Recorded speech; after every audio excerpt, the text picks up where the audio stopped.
Hi everyone. I don't know if anyone's there yet. Just thought I'd come on a minute or two early to try this out. Hopefully you can all hear me.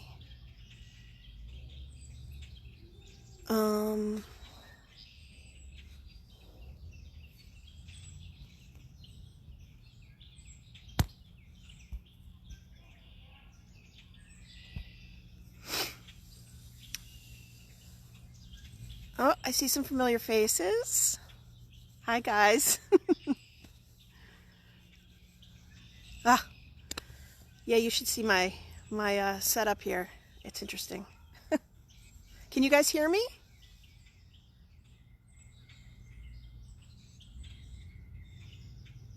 I hope you can hear me.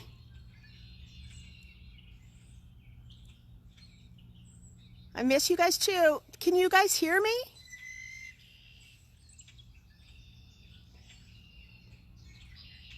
Awesome. Thank you. That's what I need to hear. All right.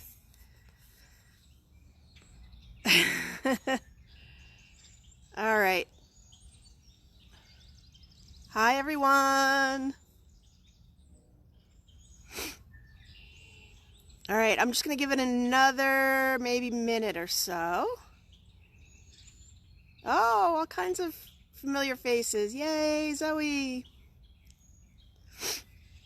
And then I'll get started.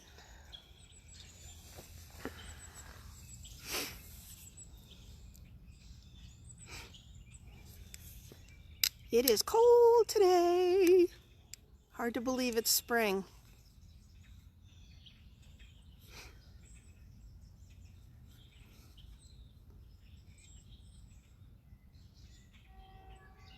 Do the birds sound beautiful? Yeah, the peepers are starting to come out, and the osprey were very loud just a few minutes ago. They're either very hungry or very chatty.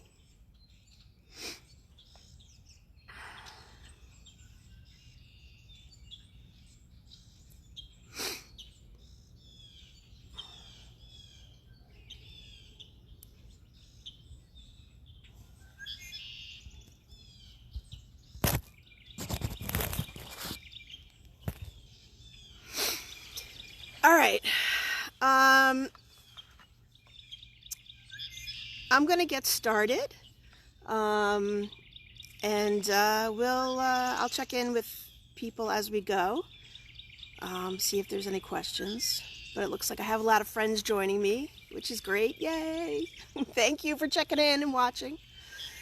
So my name is Michelle Madden, and I am on the instructional staff at the Little Peepers Forest School, which is run by Seatuck.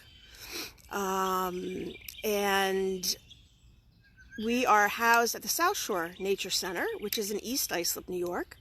Right now, I am not there. I am actually at Seatuck headquarters, so to speak, Seatuck Environmental Association in Islip, New York.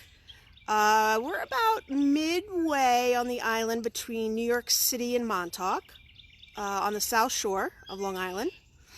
And it is cold here today. It's probably in the maybe mid-40s, low 40s, but no sun. So it's a little chilly, but kind of beginning of springtime temps. Not all that unusual. And I am doing today's From the Field, our first From the Field session here on Facebook Live. And I'm going to be reading a story today. So every Tuesday I'm going to come on and with a different story in a different location, and share it with you guys. I'm not going to get started for another minute, just to let other people kind of catch on. Oh, I have lots of friends watching. Yay! This is great. So I am actually sitting in front of the Scully estate here in Islip, and I am at the pond, which is in the front of the building. I don't know, I'm sure everyone can see.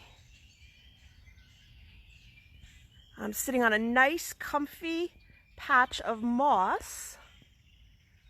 You can see that it's kind of an overcast day today here on the South Shore.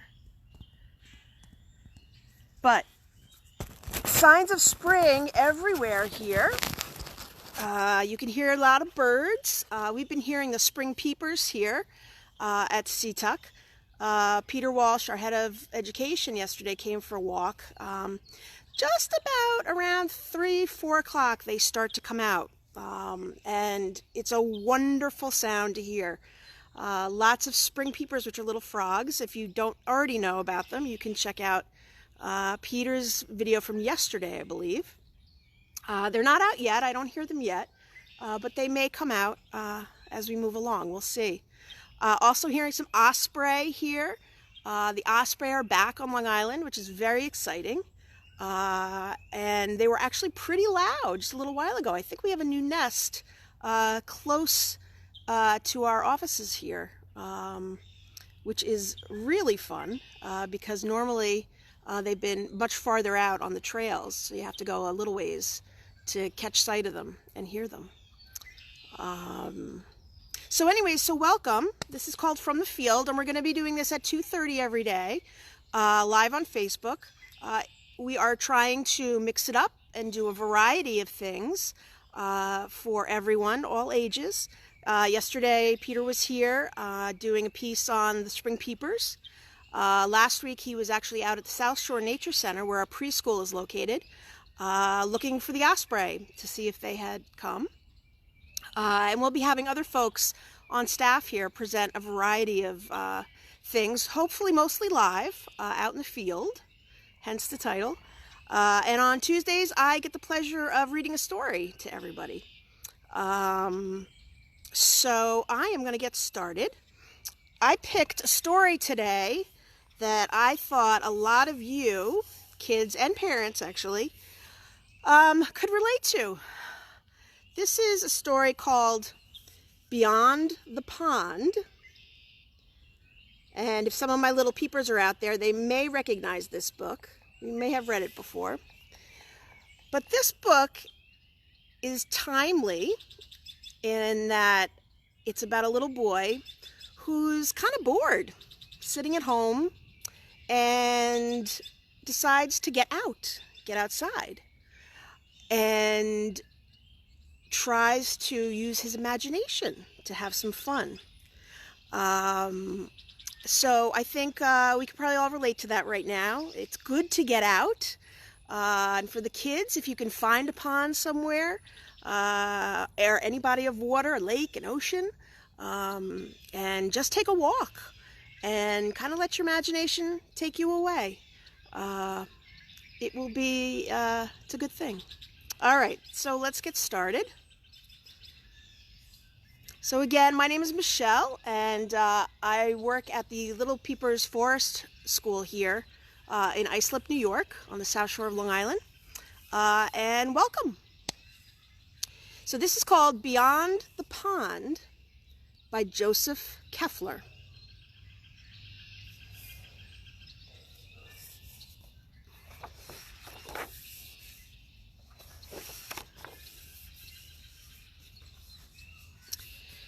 Just behind an ordinary house filled with too little fun, Ernest D. had decided today would be the day that he'd explore the depths of the pond.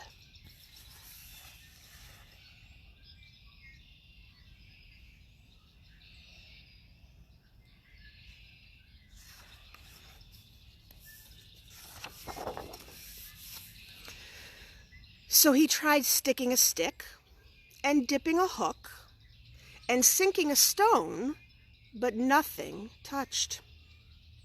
"My pond has no bottom," said Ernest D.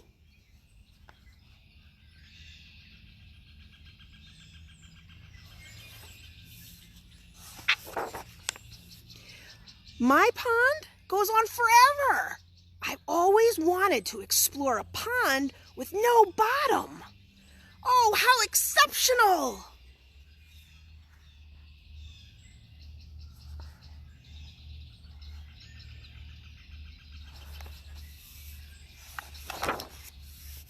So, Ernest D. gathered his explorer supplies. Check out all of these supplies. He is ready to go.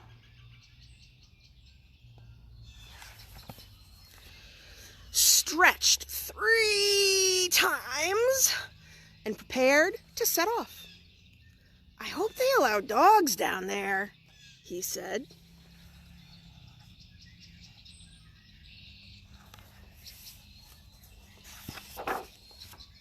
And with that, Ernest D. dove. Down between the fishes and the frogs, past the squid and sharks and shapeless things, into his pond forever deep.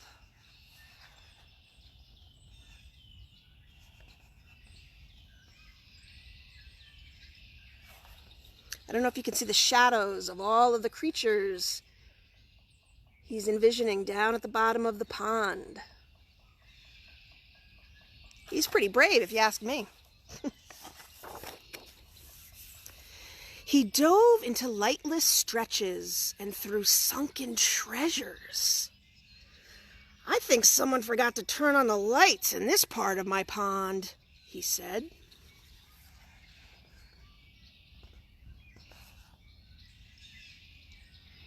He must be pretty deep if it's that dark.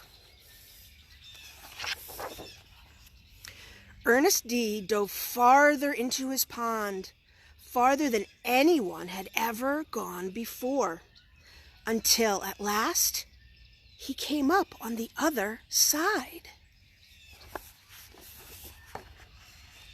Here he is.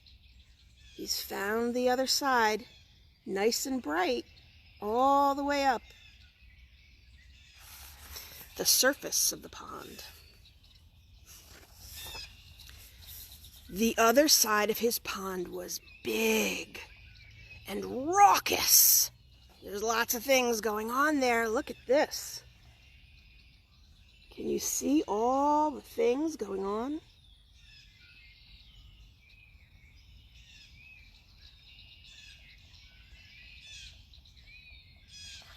That looks like a pretty fun area to me. But it was oh so tiny, oh so tall, and every shape in between. Look at this. So tiny. Can everyone see the tiny little things in this new part of his pond? And tall.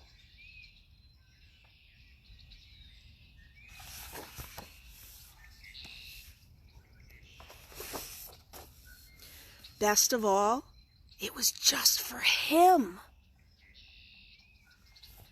But this new place was other things too. Look at that. Could that be an eagle? Osprey? Who knows? But it's fun to imagine flying on the backs of a giant bird like that. And that's what Ernest D. is doing. Ooh. It was ghoulish and ghastly. This. A little dark and creepy. I don't know that I would like the dark and creepy parts, but you might.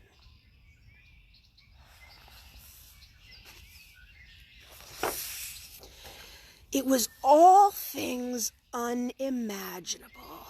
Whoa, look at this. Can you guys see?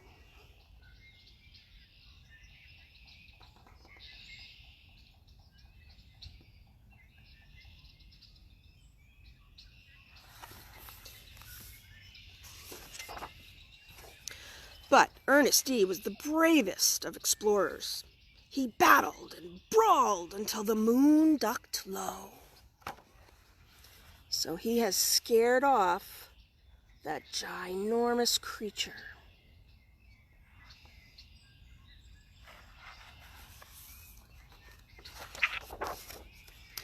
And in the moment between moonset and sunrise, Ernest D. looked upon the endlessness of his newly discovered land.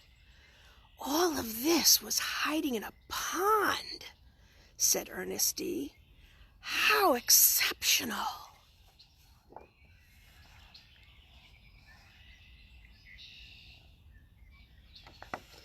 That looks pretty amazing.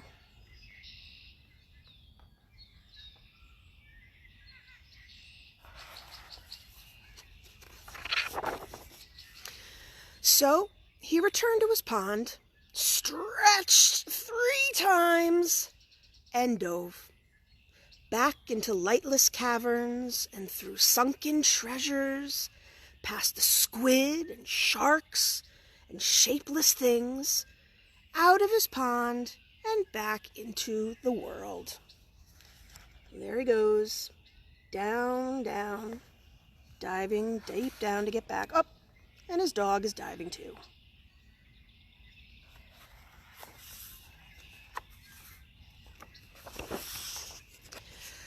But the world wasn't quite as he'd left it. His house seemed a little less small, and his town looked a little less ordinary. Beyond every street and silent corner was a place unexplored. Exceptional, said Ernesty.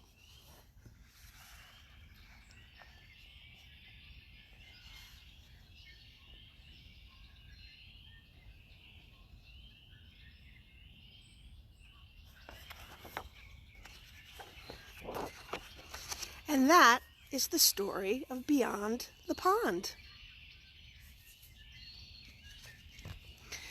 So, I hope maybe it encouraged you guys to get outside, find a pond, find a lake, find the ocean, and think about what might be down there. At Little Peepers, we love to hike around the pond, see what we can see growing around the pond. We also sometimes take a look at what's inside the pond. There's all kinds of creatures and things growing. Snapping turtles, frogs. We've got all kinds of insect larvae growing. And lots of food for all these animals. Duckweed for the ducks.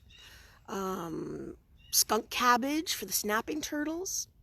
And they have a whole world of their own going on that we occasionally get to witness. But also, we get to pretend and use our imagination to think about it. Tadpoles as well. Someone has reminded me. Lots of tadpoles.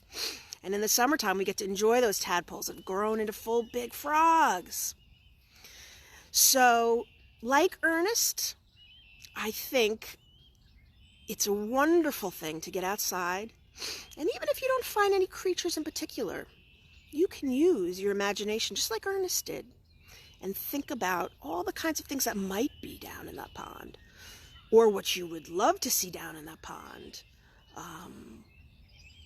Because using your imagination right now is really crucial, really fun as well.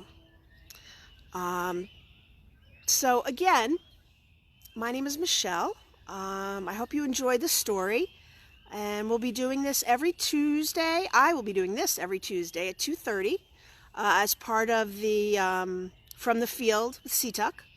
And on Thursdays, we also have one of our instructors who'll be reading as well, Miss Mary. And then all the days in between, you'll be finding a variety of things going on from the rest of our staff, as I mentioned. We also have something going on, our daily nature challenge on Facebook, which started this week, which I don't know if anyone has checked out yet, but it's actually some wonderful and fun ideas, things to do, activities, assignments to go try and find things, and then post them on the Seatuck webpage. And we'll be doing a nature challenge every day for as long as we are all out and in together. So thank you so much for joining us, and I hope I'll see all of you next week. Take care and be well.